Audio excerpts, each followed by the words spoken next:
এবারে হাম প্রসঙ্গ। হাম ও উপসর্গে মৃত্যুতে উদ্বেগ বাড়ছে। হাম পরিস্থিতির আরো খবর জানাতে ফেনী থেকে যুক্ত হচ্ছেন সহকর্মী দিলদার হোসেন, যাচ্ছি তার কাছে।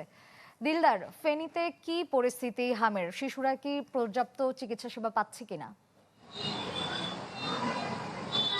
ফেনীতে এই হাম রুবেলা টিকা কার্যক্রম ক্যাম্পেইন চলছে।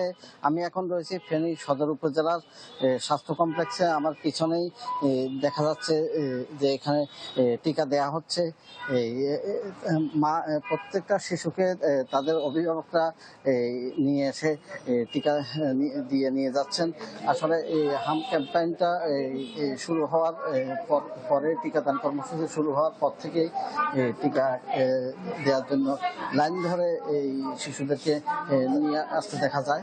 তবে আমরা একটা জিনিস লক্ষ্য করেছি, ফেনীতে হামের যে তথ্য আমাদেরকে জানিয়েছেন যে শুরু থেকে জানুয়ারি থেকে এ পর্যন্ত তারা 92 জন শনাক্ত করেছিলেন। তবে 77 জন পজিটিভ আসার পরে তারা চিকিৎসা সেবা নিয়ে চলে গিয়েছেন। এখন হাম উপসর্গ নিয়ে ফেনীতে 15 জন রোগী রয়েছেন। তবে টিকাদান কর্মসূচি শুরু হওয়ার কারণে অভিভাবকরা আমাদেরকে জানিয়েছেন যে তারা সন্তোষ প্রকাশ করেছেন যে তাদের মধ্যে যে একটা ভয়ভীতি ছিল তারা দূর হয়েছে। তবে এখানে আগামী মাসের 10 তারিখ পর্যন্ত হামের টিকা দেওয়া হবে বলে আমাদেরকে জানিয়েছেন। তবে এখানে সদর উপজেলা স্বাস্থ্য কমপ্লেক্সে টিকা দান কর্মসূচি চলছে।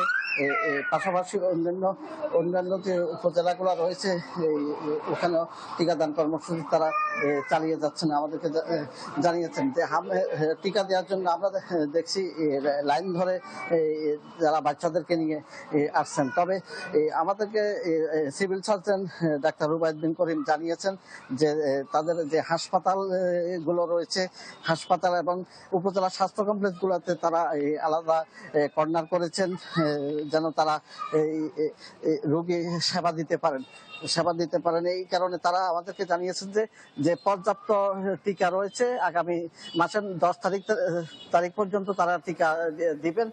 যদি কোনো অভিযোগ থাকে তাদেরকে জানানোর জন্য বলিয়েছেন। এই ছিল আমার সর্বশেষ। ধন্যবাদ দিলদার। দর্শক, হাম পরিস্থিতির খবর জানতে আমরা সরাসরি যুক্ত ছিলাম ফেনীতে।